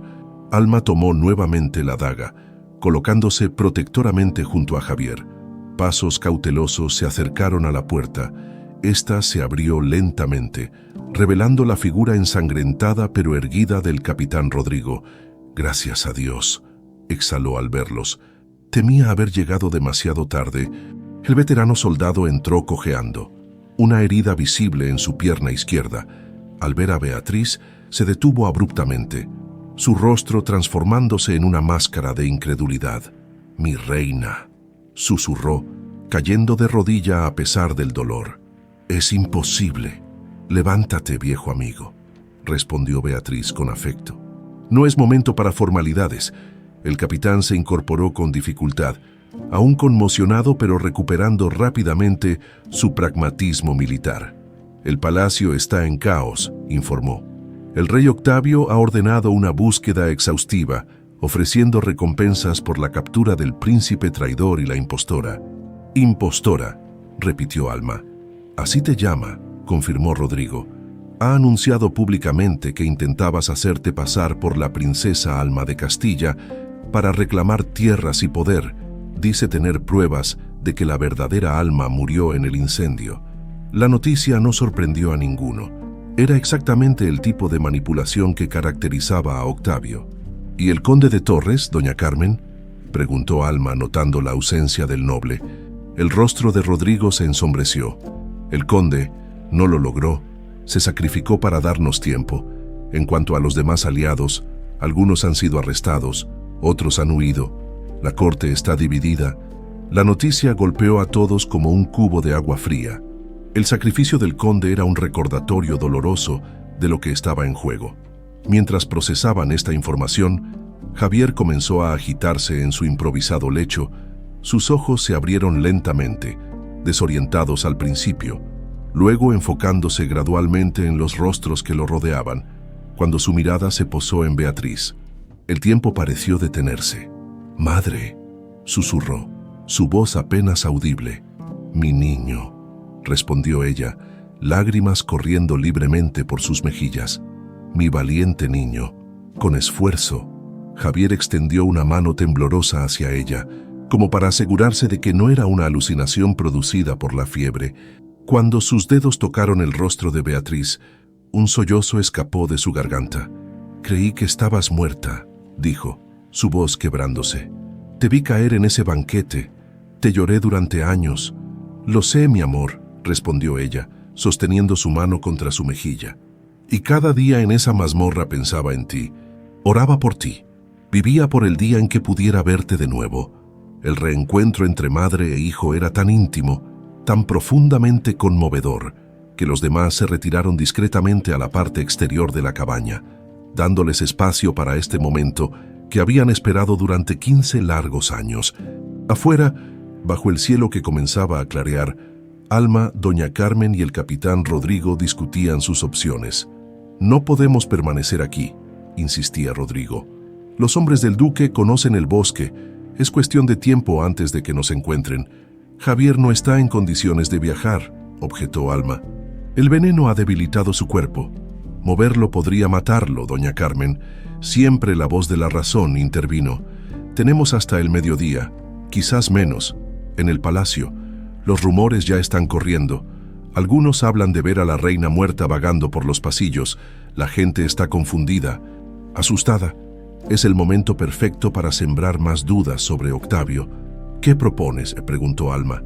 «Dividirnos», respondió la anciana. «Yo regresaré al pueblo. Difundiré la verdad entre la gente. El capitán puede buscar a los soldados leales a Javier, que aún no han sido identificados. Ustedes tres deben dirigirse a las montañas.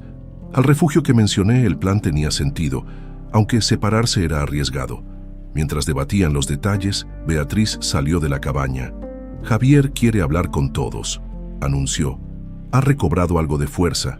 Dentro, encontraron al príncipe sentado, apoyado contra la pared. Su rostro seguía pálido, pero sus ojos habían recuperado la intensidad que lo caracterizaba. «Tenemos que regresar», dijo sin preámbulos. «¿Regresar?», repitió Alma, incrédula. «Al palacio sería un suicidio». «No inmediatamente», aclaró él, «pero escondernos y huir solo refuerza la narrativa de mi padre. Si somos fugitivos, parecemos culpables». Rodrigo asintió comprendiendo la estrategia. «¿Qué propones exactamente?». «Necesitamos reunir a nuestros aliados, los que quedan, y necesitamos al pueblo de nuestro lado». Javier miró a su madre. «Tu reaparición cambia todo, madre. Eres la prueba viviente de los crímenes de Octavio». Beatriz asintió gravemente. «Estoy lista para enfrentarlo. He esperado este momento durante 15 años, mientras la luz del amanecer se filtraba por las grietas de la cabaña. Los 5 conspirativos refinaron su plan. La noticia de la supervivencia de la reina, combinada con la identidad revelada de Alma, sería su arma más poderosa. Pero primero necesitaban tiempo. Tiempo para que Javier se recuperara. Tiempo para reunir aliados. Tiempo para preparar al pueblo para la verdad». En el palacio, mientras tanto, el rey Octavio contemplaba el amanecer desde sus aposentos, una copa de vino en su mano y una expresión de furia apenas contenida en su rostro. El escape del príncipe y su misteriosa esposa era solo una parte de su preocupación. Los rumores que comenzaban a extenderse sobre una figura fantasmal que se parecía sospechosamente a su difunta esposa lo inquietaban más de lo que estaba dispuesto a admitir. «Los encontraremos, Majestad», aseguró el duque de Montero, de pie tras él. «No pueden haber ido lejos. El príncipe está herido». «No es solo eso lo que me preocupa», respondió Octavio, su voz peligrosamente suave. «Hay rumores, susurros entre los sirvientes sobre fantasmas y reinas muertas que caminan. El duque palideció ligeramente. Supersticiones de campesinos, nada más. Eso espero, respondió el rey girándose para mirarlo directamente. Porque si descubro que me has ocultado algo sobre mi querida esposa, tu cabeza adornará las murallas antes del próximo amanecer. 3 semanas habían transcurrido desde la dramática huida del palacio en las montañas del norte, en una ermita abandonada escondida entre peñascos y árboles centenarios. Javier se recuperaba lentamente del veneno que había estado a punto de arrebatarle la vida.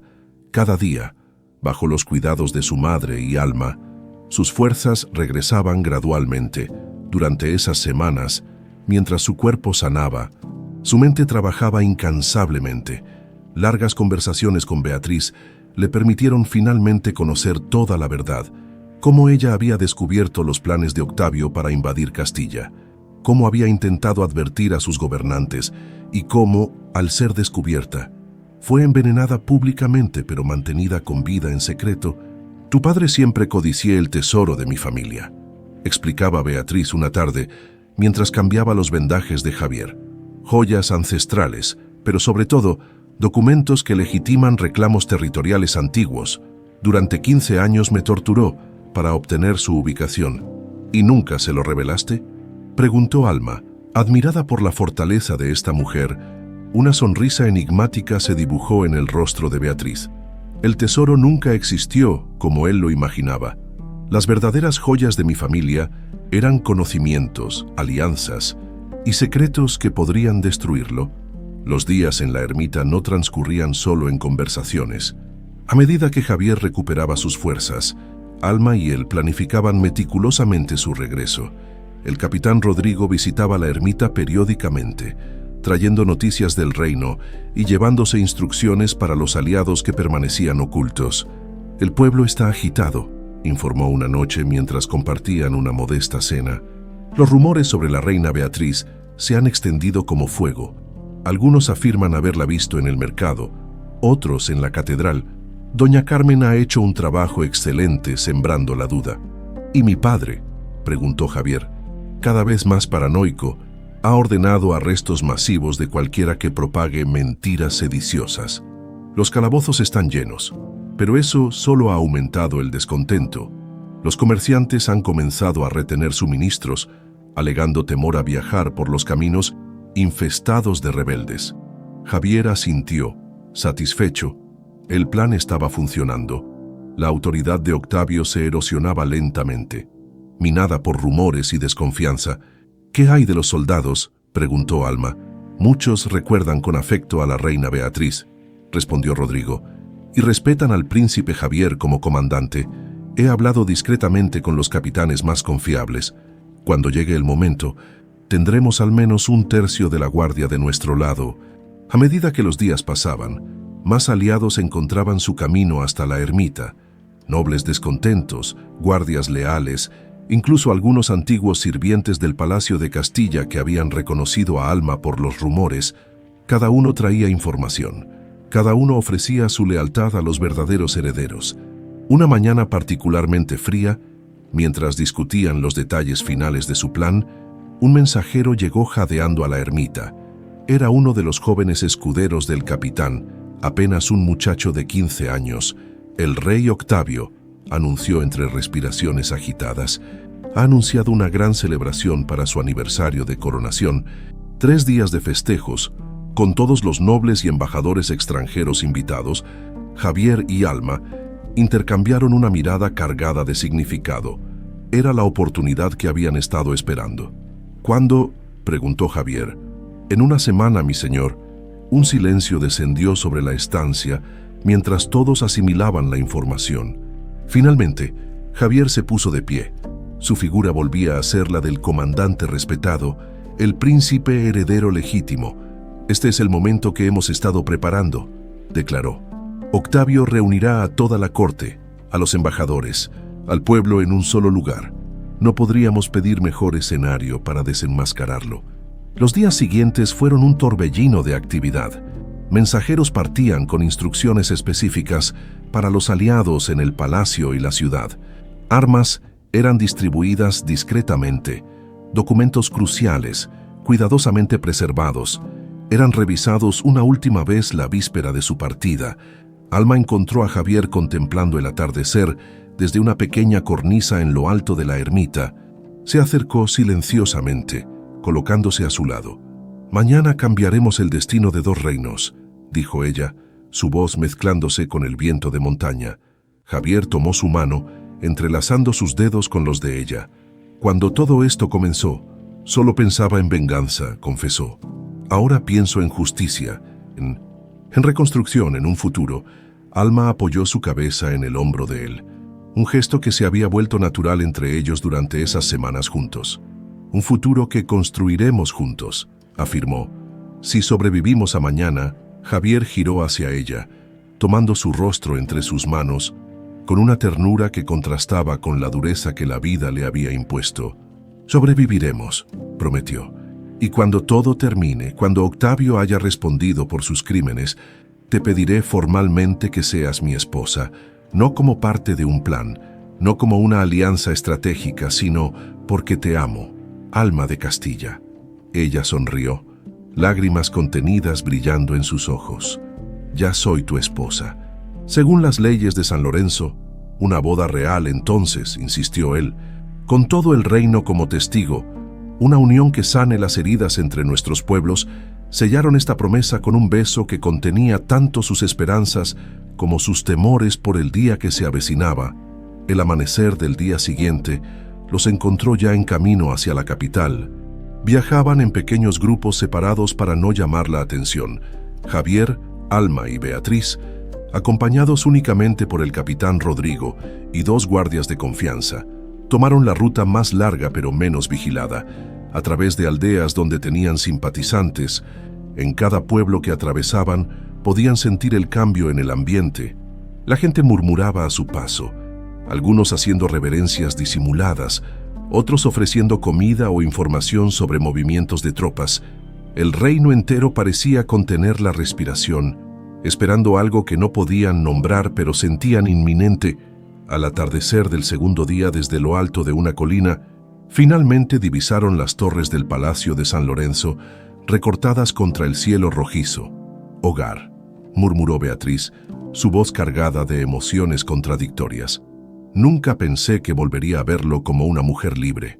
Javier apretó suavemente el hombro de su madre, un gesto silencioso de apoyo. Juntos contemplaron la ciudad amurallada, cada uno perdido en sus propios pensamientos y recuerdos. Esa noche se reunieron en una posada a las afueras de la ciudad, donde doña Carmen los esperaba con las últimas noticias. «Todo está listo», informó la anciana. «Los aliados están en posición. Las pruebas documentales han sido distribuidas a personas clave que asistirán a la celebración. Los soldados leales esperan la señal». «¿Y el rey?», preguntó Alma. «Más arrogante que nunca», respondió Carmen con desprecio. «Ha ordenado que la celebración sea más opulenta de lo habitual, a pesar de la escasez que sufre el pueblo. Quiere demostrar que los rumores no lo afectan. El orgullo precede a la caída», citó Beatriz quedamente. La mañana de la celebración amaneció luminosa y clara, como si hasta el cielo supiera que era un día decisivo. Desde temprano, las calles de la capital se llenaron de gente. Nobles llegaban en carruajes lujosos, mercaderes instalaban puestos con sus mejores mercancías, y guardias ataviados con uniformes de gala patrullaban las calles principales. El palacio resplandecía, decorado con estandartes y flores. En el patio principal se había construido una enorme tarima, donde el rey Octavio recibiría el homenaje de sus súbditos y visitantes. La celebración comenzaría con un discurso del monarca, seguido de un desfile militar y culminando con un gran banquete en los jardines reales. Abiertos excepcionalmente para la nobleza y embajadores extranjeros, al mediodía, ocultos entre la multitud que se agolpaba en la plaza frente al palacio, Javier y sus aliados ocupaban silenciosamente sus posiciones. Vestían como simples ciudadanos, capuchas ocultando sus rostros. Nadie sospecharía que entre la muchedumbre anónima se encontraban los legítimos herederos de 2 reinos, listos para reclamar lo que les pertenecía por derecho. «¿Estás lista?», susurró Javier a Alma, apretando su mano brevemente. Ella asintió, su rostro sereno, pero decidido. A su alrededor, el pueblo vitoreaba, mientras las trompetas anunciaban la inminente aparición del rey. El momento había llegado. Por nuestras familias, dijo Alma. Por la verdad, añadió Beatriz. Por San Lorenzo y Castilla, concluyó Javier, su mirada fija en la tarima donde pronto se enfrentaría al hombre que había destruido tantas vidas, incluida la suya. Cuando las grandes puertas del palacio comenzaron a abrirse, los tres se irguieron, preparados para el enfrentamiento que cambiaría para siempre el destino de dos reinos. Las trompetas sonaron majestuosas mientras el rey Octavio emergía por las puertas principales del palacio, vestido con un suntuoso manto púrpura bordado con hilos de oro. Su corona refulgiendo bajo el sol del mediodía, caminaba con la arrogancia de quien se considera invencible. A su lado, el duque de Montero mantenía una expresión vigilante, sus ojos recorriendo constantemente la multitud. Tras ellos, un séquito de nobles aduladores y la condesa de Álvarez, ataviada con joyas que muchos reconocían como pertenecientes a la difunta reina Beatriz. La multitud vitoreaba, aunque muchos lo hacían solo por miedo a los guardias que observaban atentamente cualquier signo de deslealtad. Octavio saludaba con gestos magnánimos. Su sonrisa no alcanzaba sus ojos fríos. «Pueblo de San Lorenzo», comenzó, su voz amplificada por la acústica de la plaza. «Hoy celebramos 15 años de prosperidad y expansión bajo mi guía. 15 años desde que libramos al reino de traidores y conspiradores».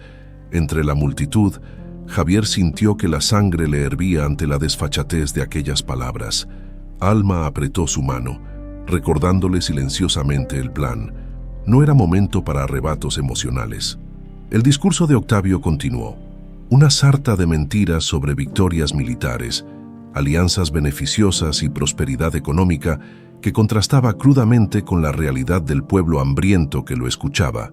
Y aunque algunos traidores han intentado manchar nuestra gloria, prosiguió el rey, su tono endureciéndose, puedo asegurar que serán encontrados y castigados. Mi propio hijo, engañado por una impostora que pretendía ser la heredera de Castilla, pronto comprenderá la magnitud de su error. Un murmullo recorrió la plaza. Muchos habían oído rumores sobre la misteriosa esposa del príncipe Javier, pero escucharlo del propio rey confirmaba que algo extraordinario estaba ocurriendo. «Es el momento», susurró el capitán Rodrigo, observando cómo los guardias leales comenzaban a moverse discretamente a sus posiciones acordadas. Javier asintió y, junto con Alma y Beatriz, comenzó a abrirse paso entre la multitud hacia la tarima. A su alrededor, otros aliados hacían lo mismo desde diferentes puntos de la plaza. El duque de Montero fue el primero en notar el sutil movimiento. Sus ojos se estrecharon, escudriñando las capas de gente en busca del peligro que su instinto le advertía. Cuando finalmente vislumbró un rostro familiar avanzando con determinación, se inclinó rápidamente hacia el rey. «Majestad, debemos retirarnos», murmuró urgentemente. «Hay movimientos sospechosos», pero era demasiado tarde. Antes de que Octavio pudiera reaccionar, una figura encapuchada saltó a la tarima desde un lado. Los guardias desleales dudaron el tiempo suficiente para que la figura se plantara frente al rey y se descubriera el rostro. Un jadeo colectivo recorrió la plaza. Allí, ante todos, estaba el príncipe Javier, dado por traidor y fugitivo. Su presencia, imponente y decidida, paralizó momentáneamente incluso a los guardias más leales a Octavio. «Pueblo de San Lorenzo», exclamó Javier, su voz resonando clara y firme. «He regresado para revelar la verdad que ha sido ocultada durante 15 años». Octavio, recuperándose de la sorpresa inicial, dio un paso adelante, su rostro contorsionado de furia. «Guardias, arrestad al traidor». Pero otra figura subió entonces a la tarima. Cuando Alma se descubrió el rostro, varios ancianos de la corte retrocedieron como si hubieran visto un fantasma. «La marca», exclamó uno señalando la pequeña estrella visible en su clavícula, gracias al escote de su vestido.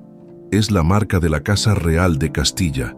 Soy Alma de Castilla», anunció ella con voz clara, «hija legítima del rey Alfonso, sobreviviente de la masacre ordenada por el usurpador Octavio». y portadora de pruebas de sus crímenes, el caos comenzó a extenderse por la plaza. Algunos guardias avanzaron hacia ellos, pero fueron interceptados por soldados leales al príncipe. Nobles y plebeyos por igual observaban atónitos el enfrentamiento, incapaces de intervenir, pero igualmente incapaces de apartar la mirada de este drama real, que se desarrollaba ante sus ojos. «¡Mentiras!», rugió Octavio. «La princesa de Castilla murió en el incendio. Esta mujer es una impostora entrenada por mi traicionero hijo, y yo también soy una impostora». Octavio, la tercera voz, suave pero penetrante, provocó un silencio sepulcral en toda la plaza. Beatriz subió lentamente a la tarima. Su figura erguida a pesar de los años de cautiverio, sus ojos verdes idénticos a los de Javier, fijos en el hombre que había sido su verdugo, el rostro de Octavio perdió todo color por primera vez en su vida. El tirano parecía verdaderamente aterrorizado. «No, es imposible», balbuceó, retrocediendo como si hubiera visto un espectro. «Yo te vi morir, te enterré, me envenenaste», corrigió Beatriz, avanzando hacia él con pasos firmes. «Pero no me mataste. Me mantuviste prisionera en tus mazmorras secretas durante 15 años, torturándome por un tesoro que nunca existió como tú lo imaginabas». La multitud rompió en exclamaciones de asombro y horror. Muchos de los presentes recordaban a la amada reina Beatriz y ahora la veían ante ellos, viva aunque marcada por el sufrimiento. «El verdadero tesoro eran estos», continuó Beatriz, mientras Alma desplegaba varios pergaminos antiguos. «Documentos que prueban tus crímenes, tu conspiración con mercenarios para provocar conflictos que justificaran tus invasiones, tus órdenes escritas para el asesinato de nobles que se oponían a tus ambiciones».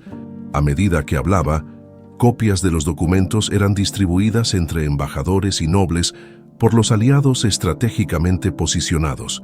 El duque de Montero, viendo que la situación se volvía insostenible, intentó escabullirse entre la confusión, pero fue interceptado por el capitán Rodrigo. «Y lo más condenatorio de todo», intervino Javier, desplegando una carta con el sello real. «La prueba de que mi madre, la reina Beatriz, intentó advertir al reino de Castilla sobre tus planes de invasión.